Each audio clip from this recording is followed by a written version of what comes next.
여러분 안녕하십니까. 5월 23일 화요일 넘치는 우리 교회 EQ 23일차 시작하도록 하겠습니다. 오늘 본 말씀은 여호수아 1장 1절부터 18절까지 말씀입니다. 여러분 우리가 지금 어디까지 읽었냐면 출애굽까지 읽었습니다. 출애굽기까지 읽긴 했지만 실제로는 신명기까지 다 봤다 이렇게 생각하시면 되는 겁니다. 자, 한번 볼까요? 이제 앞에 부분들 정리하는 거예요. 정리하면서 이제 한번 살펴보려고 합니다. 제가 내내 얘기했었어요. 창세기 1장부터 11장까지는 뭐라고요? 일반 역사라고요. 일반 역사. 그렇죠. 창조와 인간 아담, 그리고 노아, 바벨탑 이런 사건으로 이어지는 일반 역사예요. 그 12장부터 50장까지는 4명의 사람들을 기억하면 된다고 했습니다. 아브라함, 이삭, 그리고 야곱, 그리고 요셉. 그렇죠? 예. 그리고 이제 창세기 내용이고요. 출애굽기가 나오면 어떻게 생각하시면 되냐면 출애굽기가 40장이거든요. 40장까지 있는데 그냥 반으로 쪼개서 여기는 출애굽, 애굽을 탈출한 얘기인 거죠. 그리고 20장, 총 40장 중에서 20장 앞쪽에는 출애굽, 20장 뒤쪽에는 십계명, 그리고 성막. 이렇게만 기억하시면 돼요. 이렇게만 기억하시면 됩니다. 그래서 19장에 이렇게 생각하지 마시고요. 40장인데 딱 잘라서 그냥 20장 이렇게 생각하시면 앞쪽에는 출애굽 사건, 뒤에는 십계명과 성막 이렇게 이야기하시면 됩니다. 자, 그러면 출애굽기에 지금 어디에 도착했다고요? 시내산에 도착했다고 얘기 드렸죠? 요겁니다. 요거. 시내산에서 성막 짓고 십계명 받고 쭉 출발했어요. 어디로 출발할 겁니까? 이제 가나안 땅으로 가야 될 거 아니에요? 가나안 땅으로 출발하는 이야기가 뭐라고 그랬습니까? 민수기라고 그랬습니다. 그래서 우리가 1월 달부터 민수기를 쭉 묵상해서 거의 다 하긴 했죠. 근데 뒷부분 좀 못하긴 했지만 그냥 민수기인 거예요. 그 민수기까지 하면서 여기서 누가 죽냐면 미디암이 죽고 아론이 죽고 모세가 죽어요. 그렇죠? 모세가 죽어요. 모세가 죽고 나서 이제 가나안 땅으로 들어가거든요. 모세의 죽음 앞에 신명기가 기록이 되는 겁니다. 신명기. 다시 명령을 내리는 기록, 신명기 이렇게 합니다. 그래서 다시 신자, 거듭 신자라고 불리거든요. 다시 명령을 기록한 채. 다시 주신 명령을 기록한 채. 요거 잘 보셔야 돼요. 자, 출애굽기에서 계명을 주셨어요? 안 주셨어요? 주셨죠? 출애굽기에서 계명을 주실 때는 출애굽한 1세대에게 주신 겁니다. 그런데 광야에서 지나가고 이 신명기는 출애굽한 2세대에게 주는 겁니다. 그러니까 같은 명령이지만 다시 주는 거예요. 같은 명령이지만 거듭 주는 겁니다. 왜요? 듣는 사람이 달라요. 하나님이 주셨고 모세가 받았어요. 여기 똑같습니다. 하나님 주셔서 모세가 받아서 1세대들에게 이야기했던 건 출애굽기고요.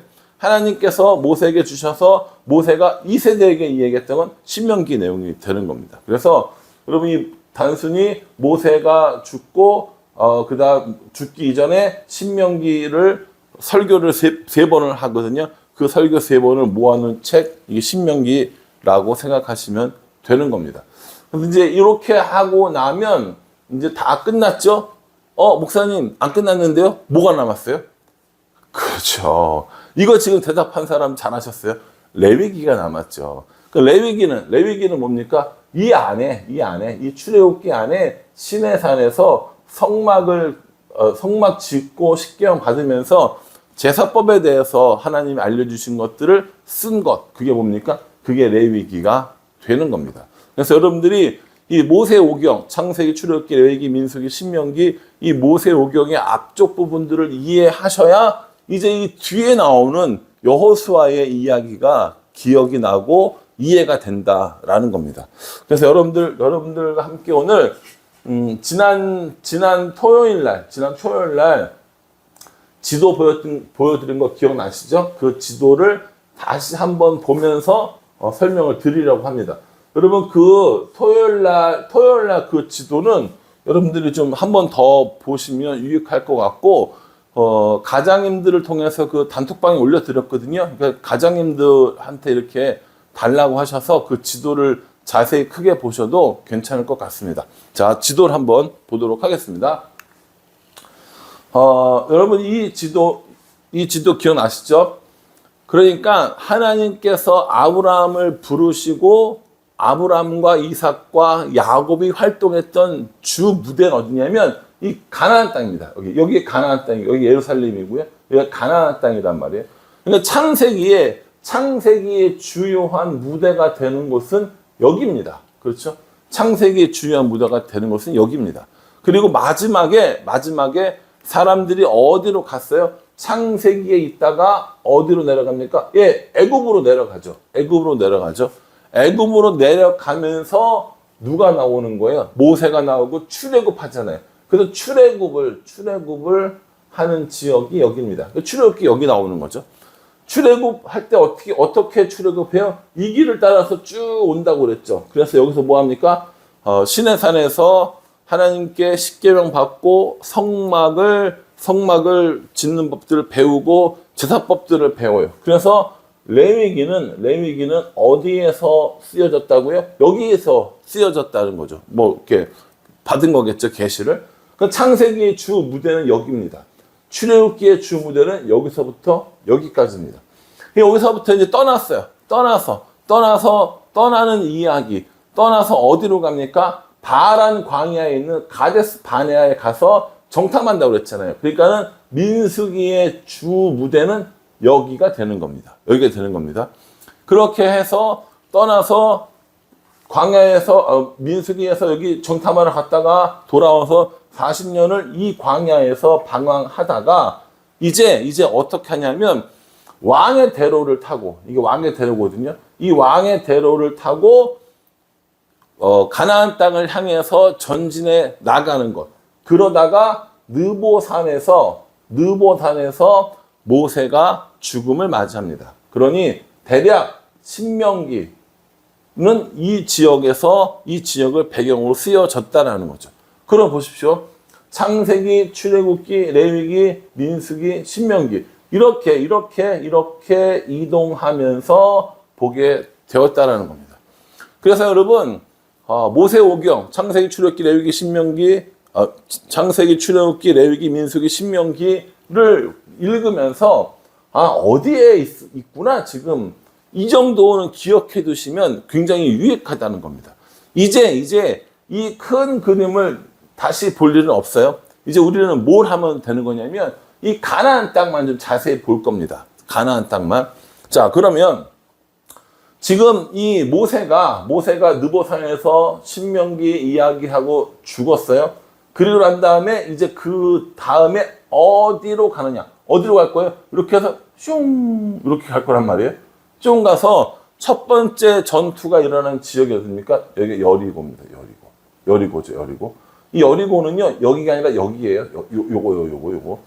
여리고는 골짜기에 있는 도시예요. 골짜기에 있는 도시입니다. 그래서 이 지리적으로 볼 때 그 이스라엘의 그 단면도 보면 이렇게 되어 있거든요. 여기가 어디냐면 여기죠. 여기 해안길.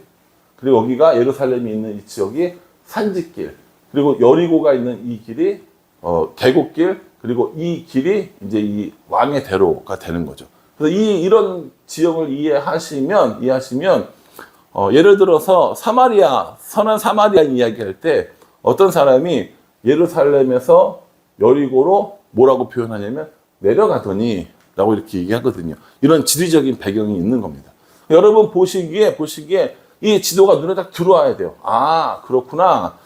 이스라엘은 어디쯤 있는 건데 이스라엘의 모습에서 창세기는 여기에, 출애굽기는 여기에, 레위기는 시내산에서, 민수기는 가데스 바네아 지역에서, 그리고 신명기는 느보산에서 이렇게 배경을 가지고 있구나라고 이해하시면 되는 겁니다. 그리고 나서 이제 어디로 가는 거예요? 이제 여리고로 들어가는 것이죠. 오늘 우리가 본문이 이 여호수아 1장 1절부터 18절까지 내용이거든요. 여호수아 1장 1절부터 18절까지 내용에 누가 나오느냐? 여호수아가 나옵니다. 여호수아는 누굽니까? 여호수아는 모세의 시종이라고 나옵니다. 모세의 시종이 뭐예요? 모세를 돌보고 모세를 비서처럼 이렇게 하고 도왔던 사람이라는 거죠. 단순히 그냥 비서, 시종이 아니라 차세대 리더십을 위해서 양육받은 사람입니다. 그래서 하나님께서 계명을 주려고 이렇게 모세를 시내산을 불렀을 때 여호수아가 함께 가서 밑에서 머물게 되는 이런 일들이 있고요. 또 아말렉과의 전쟁에서도 여호수아는 싸움을 나가고 모세는 손을 들고 이렇게 리더십들을 계속해서 했던 것들을 보여주고 있습니다. 여호수아라는 말은 그 당시에 아주 흔했던 이름이고요. 나중에 이 이름은 뭐로 바꾸냐면 예수아라는 이름으로 바뀌고요. 이게 나중에 신약 성경의 헬라어로는 예수라는 이름으로 바뀝니다. 예수라는 이름은 무슨 뜻이라고 했죠? 자기 백성을 저희 죄에서 구원할 자라는 뜻이라고 했어요. 예수아도 그런 뜻이고 여호수아도 그런 뜻입니다. 그래서 여호수아가 예수님과 이름상으로는 같다 이렇게 생각하시는 것이 좋을 것 같고요. 이 여호수아는 차세대 지도자가 된 사람입니다. 모세의 뒤를 이어서. 여러분, 모세의 뒤를 이어서 여호수아가 지도자가 됐어요. 여호수아 마음속에 어떤 마음이 들어요? 아싸, 이제 내가 여기 이스라엘 다 다스린다. 내가 대장이다. 이런 생각 들었을 것 같습니까? 저는 아니라고 생각합니다. 이스라엘 사람들이요, 역사의 이런 그 기록들을 보면 정말 잔인한 사람들이에요. 정말 잔인하다고요. 그 요세푸스 전쟁사라는 그 책이 있는데 그 책에 보면 야, 진짜 이렇게까지? 라고 할 만큼의 이런 잔혹한 일들도 되게 많이 나오거든요. 뿐만 아니라 우리가 구약 성경에 이미 여호수아가 나타나기 이전에 모세에게 덤벼든 거 보면 얼마나 불평 많고 얼마나 말 많고 얼마나 이런 반항적인지 잘 알 수 있지 않습니까? 그런 것들을 기억해 볼 때 이 여호수아는 기쁘고 신나고 내가 이제 1등이야, 내가 대장이야 이 마음보다 두려운 마음이 더 컸을 거라고 생각을 합니다. 또 하나의 이 여호수아의 마음을 알 수 있는 건 하나님이 여호수아에게 해주신 말씀이에요. 뭐라고 얘기했냐면 여호수아야 두려워하지 마 이렇게 얘기하거든요. 여호수아가 두려워하지 않았는데 하나님이 왜 두려워하지 말라고 얘기를 했겠어요. 여호수아 마음속에 두려움만 있었던 거예요. 이 큰 민족, 이 험악한 민족을 데리고 어떻게 그 가나안 땅에 들어갈 것인가에 대한 고민이 있었다라는 겁니다. 그래서 여호수아가 내내 이런 두려운 마음이 있을 때 하나님께서 뭐라고 말씀하시냐면 이 율법책을 내 입에서 떠나지 말게 하고 주야로 그것을 묵상하여 그 가운데 기록한 것을 지켜라 이렇게 얘기하세요. 그렇게 하면 뭘 우리에게 주시냐면 우리에게 형통을 주시겠다고 이야기합니다. 형통의 비결이 결국 뭐라는 거예요? 율법체계. 다시 말해서 말씀과 동행하는 거고 말씀을 묵상하고 그 말씀을 지키는 거고 그 말씀을 적용하는 거라는 겁니다. 예. 그러니까 여러분요, 우리가 여호수아에게 하나님 어떤 능력을 주세요. 하나님 어떤 그런 신비의 마법의 힘을 주세요. 이게 아니라 돈을 주세요. 권력을 주세요가 아니라 하나님께서 내가 너랑 함께 할 거야. 말씀으로 함께 할 거야. 이 말씀을 지켜 그럼 형통하게 될 것이다. 라고 말씀해 주고 계신 거예요. 오늘 저는 이 말씀이 우리에게도 똑같이 적용된다고 생각합니다. 우리도요. 우리가 이길 수 없는 가나안 땅의 적들이 있고요. 넘어갈 수 없는 요단강의 강물이 있습니다. 그런데 하나님께서 우리 가운데 말씀으로 함께 해주시고 우리가 그 말씀을 묵상하고 적용하고 지킴으로 나감으로 인해서 결국 형통한 삶을 살게 된다는 겁니다. 여러분 여호수아는 3일만 하면 돼요. 오늘 했고 내일 하고 모레까지만 하면 다 이제 끝이 납니다. 그리고 나서 이제 사사기로 넘어가게 되거든요. 여호수아 내내 한번 읽어보십시오. 전쟁하고 땅 분배하고 이런 내용인데 내내 하나님께서 여호수아와 함께 있는 모습들을 보여주고 있습니다. 그러니 저 여러분들도 우리 여호수아를 묵상하시면서 우리의 두려움 또 우리의 어려움 가운데 하나님께서 함께 하시기를 기도하는 저 여러분 될 수 있기를 주님의 이름으로 축복하겠습니다. 기도하겠습니다.